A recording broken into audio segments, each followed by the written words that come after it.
honest and clear. I'm going to marry Harvey Dent. I love him, and I want to spend the rest of my life with him. So, good morning. As you can see there, I just did my morning routine. I was up at 4:30 this morning. I'm up at 4:30 most days.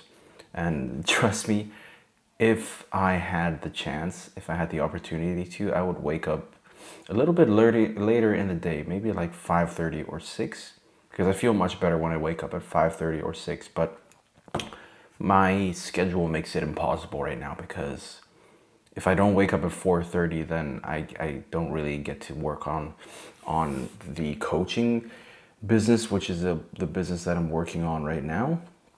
And yeah, because my schedule is so packed, I mean, like I gotta leave for work at 7:30, and it takes about an hour and a half to get to the office. I'm there until 5 o'clock, and then I come home at like 6:30. Then I gotta go to the gym, and that takes about an hour and a half. And then I just get home, and then I don't have that much time to just spare. So that's why I gotta wake up at 4:30, because I get a lot of things done. Like I got 3 hours before I head out to work, and then I can film YouTube videos there. I can work on things that I haven't worked on, like working on content, editing reels, posting reels, work on some client stuff, all those things. So I gotta wake up at 4:30 because that's when I get my productive hours to work on the coaching side of things, right? But yeah, look, I want to read you my journal entry as well, because I've been journaling a lot and it's truly life-changing. Like I think I started journaling back in late 2024 when I started my coaching business the first time. And if you don't know, I actually started my coaching business, first time back in, I think, 2024. But I didn't really learn how to do things properly. And then I kind of got interested in starting a fitness clothing brand, which is called Unbreakable. I'm still running that business as well. But I'm also doing coaching because I just feel called to do coaching more. Like God has always put coaching inside of my heart, and that's really where my true passion is. I love mentoring, I love coaching, I love helping people. So that's why I'm back in the coaching game, man, because I really feel like God has put a calling in my heart to do coaching. That's why I want to pursue it. That's why I'm taking it serious. So yeah, anyways, I want to read you my journal entry. But first of all, let me show you my journal and show you how I actually journal every day so you get an understanding. So I'll flip my camera. So you can see here at the very top, I'll write down like 5 affirmations each day.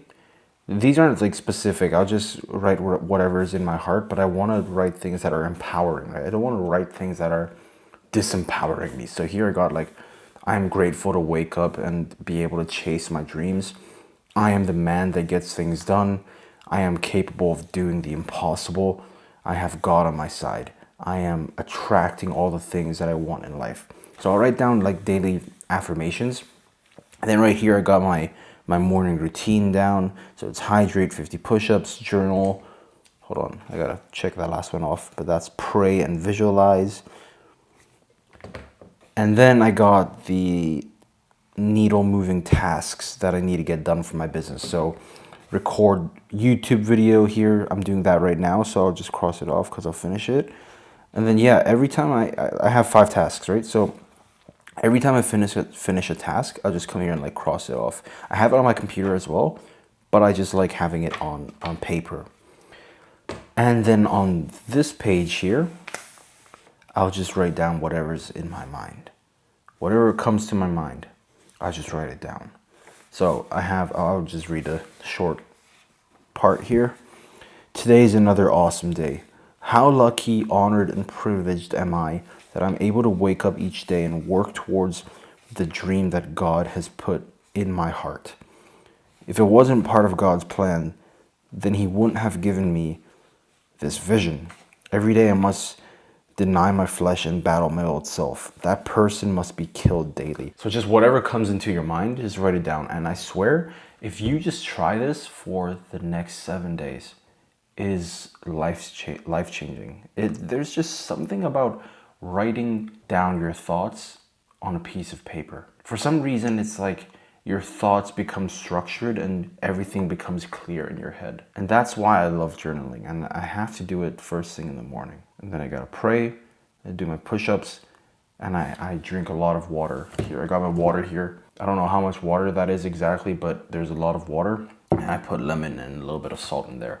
And the reason I do my morning routine is because it puts me in a state where I'm able to attack the day. Sure, I could just skip my morning routine and do my work instantly, but I'm not gonna be in that state where I'm gonna be productive. But if I do my morning routine, it's like I'm setting myself up for success for throughout the day. It puts me in a state where I'm like, yeah, let's attack the world.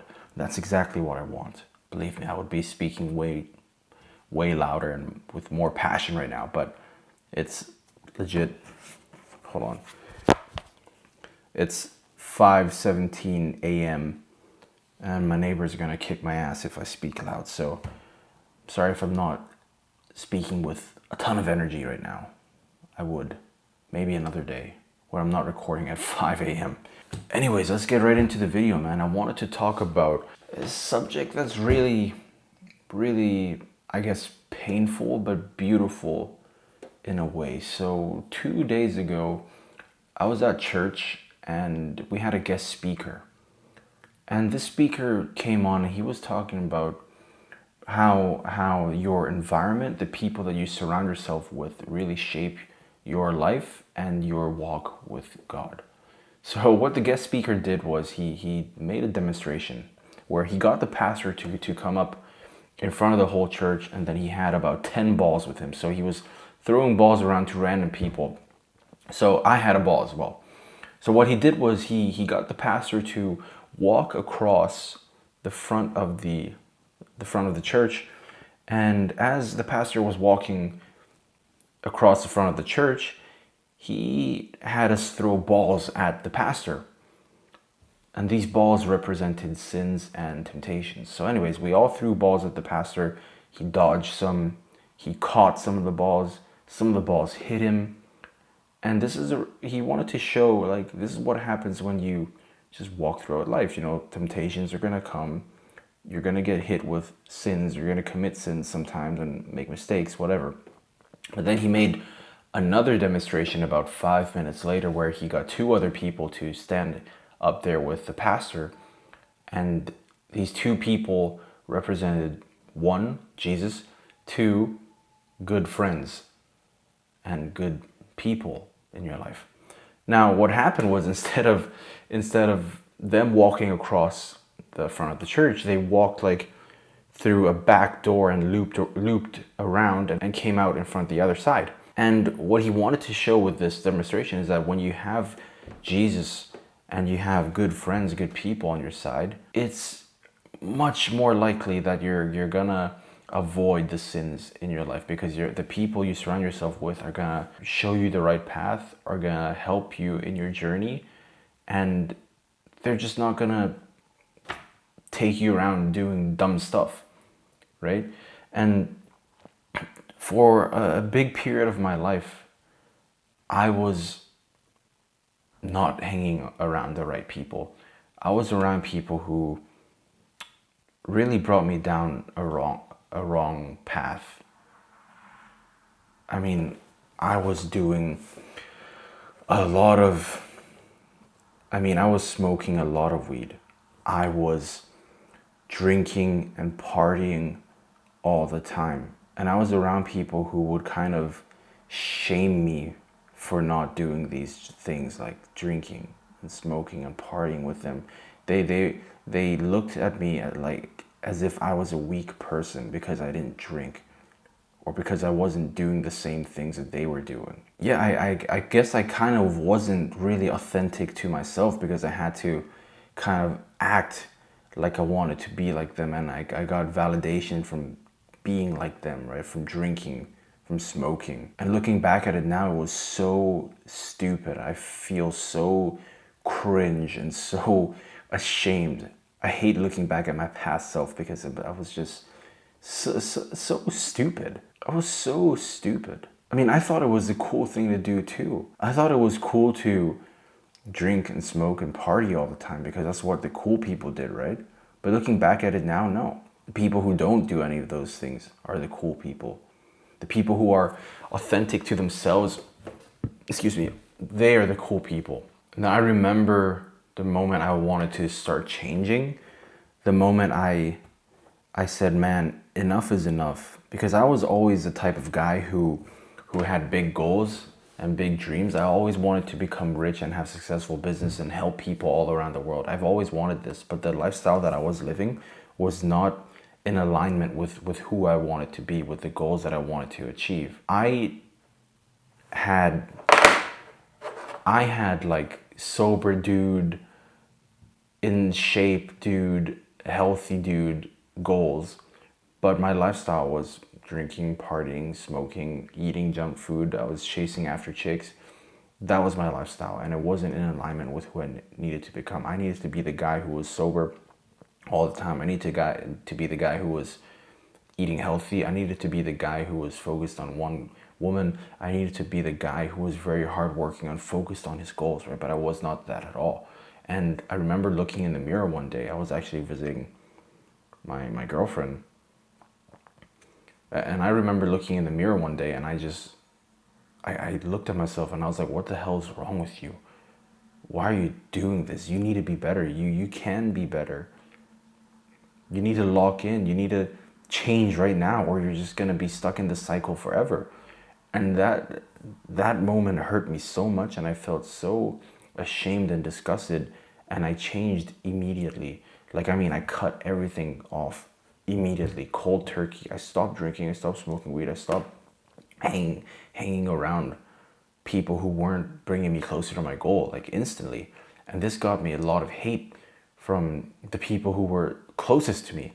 Like, seriously, people who were the closest to me started hating me because I wasn't like them anymore. I wasn't like them anymore. And I remember I was living in England at the time, and I was working in a factory, bro. I was working in a factory and I hated it. I mean, I love the people there. I worked with great people, but I just hated the job. I was waking up at 6 a.m., finishing at 6 p.m., and I was like moving barrels of meat around all day, and I smelled disgusting. I smelled like food every single day. It was horrible. And this was England, right? So it was always rainy, man. I woke up at 5 a.m. every day, went to the factory, and it was dark. Then I would come outside and it would still be dark, bro. It was crazy. I hated that period of my life. Every day was a freaking battle. But like the Bible says, right? Every single trial that we face just makes us stronger. And that's been proven to be true in my life. If you don't know my story, my mom died at 13, my dad died at 17. And man, I was in such a bad place in my life, bro. But anyways, more on that in another video. Like I said, I decided to quit all these bad habits instantly, and it got me a lot of hate from the people closest to me. I remember sometimes I would get picked up. I was living with a friend and his family at the time, and I would get picked up, and then like they would ask me if I wanted to go out drinking with them and stuff, and I would be like, no, I can't. I want to work on some things. I want to work on my business. And then they kind of like give me this judgy look, and kind of they were so negative about it all the time.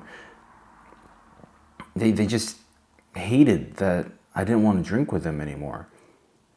And I remember one time I had this like sales job opportunity remotely, and they wanted to go drinking again, right? And I said, no guys, sorry, look, I want to talk to this guy about the sales job opportunity. This guy wanted to call me about a sales job opportunity. And again, they were negative about it, and it just made me feel so little. It made me feel like, what the hell is going on, bro? I thought you were supposed to support me here. But instead you're just hating on me, being negative that I want to change my life for the better. What is this, you know?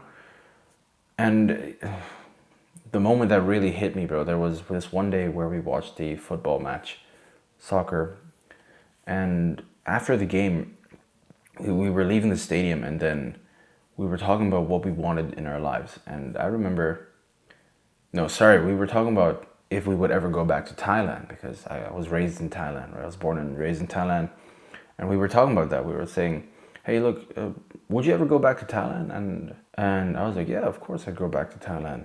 And then he was like, "Yeah, but you're not gonna make any money if you go back to Thailand." And I said, "Well, before going back to Thailand, I'd have a successful business and then go back to Thailand." "Well, how much money would you make?" I said, "About 100,000." And then he goes, "Oh, 100,000 baht, so that's about $3,000. I said, "No, no, no, no, no. I want to make $100,000 a month and then go back to Thailand." Then, bro, for some reason, he just started like flipping out on me, bro. He was going crazy. He started shouting at me like, "What? You're never gonna make $100,000 a month. You're insane. You're crazy. That's never going to happen." And, bro, I don't know what the hell happened, but he just kept going crazy. It's so negative, and I hated being in that negative environment. It made me feel small. It made me feel worthless. It made me feel like, bro, these guys are supposed to love me, and they're hating on me because I want more in my life. What is this? And at the time, I was in The Real World by Andrew Tate, just learning about business, man, learning about all these different opportunities and how to make money online. And yeah, he was saying like, "Bro, you're getting scammed from Tate. You're not learning anything, blah, blah, blah." Mind you, I made like I made some money online through Tate's course as well.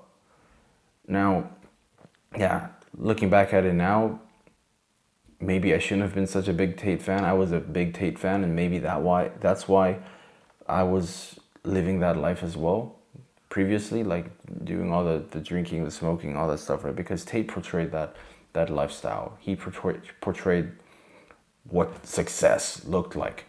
And yeah, looking back at it now, that's not what success is like at all. But maybe that played, no, I know that played a huge role in the lifestyle that I was living at the time.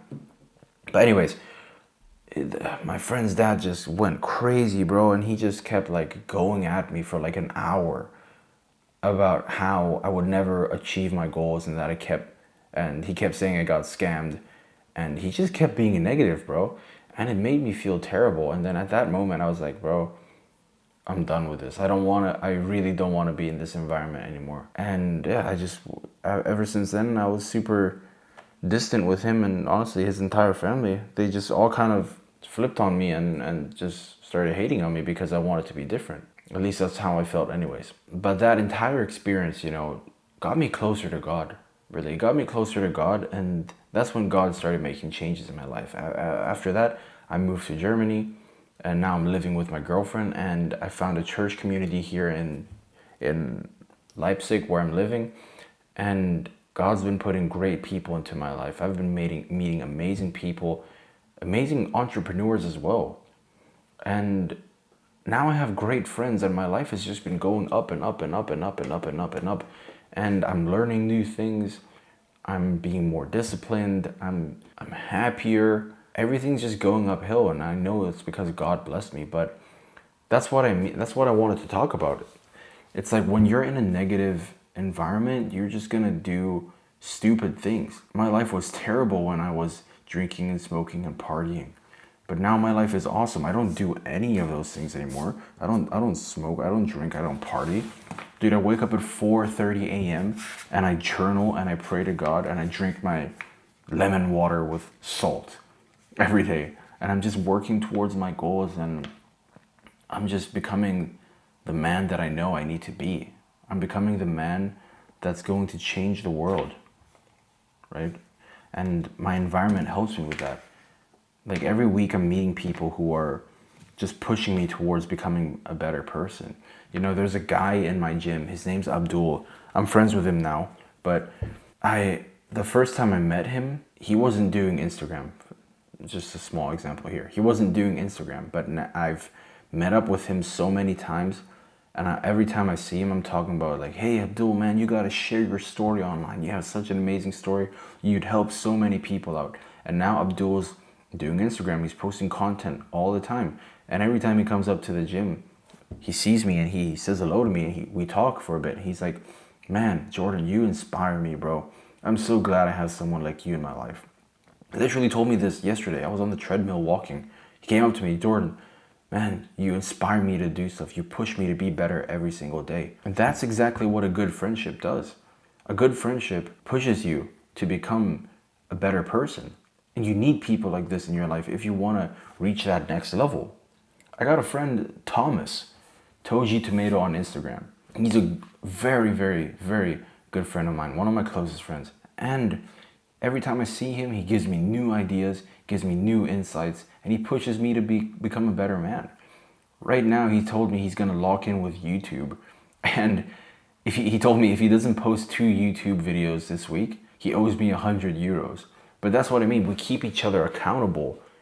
We hold each other to a higher standard. He knows he needs to do YouTube, and now I'm keeping him accountable. But that's what a good friendship does. A good friendship does not destroy. A good friendship builds. I was surrounded by people who just wanted to party and smoke and drink and have a good time, but that's not in alignment with with the life that I wanted. The life that I want requires good people. It requires people who are mission oriented. It requires people who are close with God. It requires people who treat their families well. It requires people who are loving and want to contribute to the world. It doesn't require people who hate you because you want to be different. It doesn't require people who shame you because you don't want to drink with them. I need people who are positive. I need people who want more. I need people who are disciplined.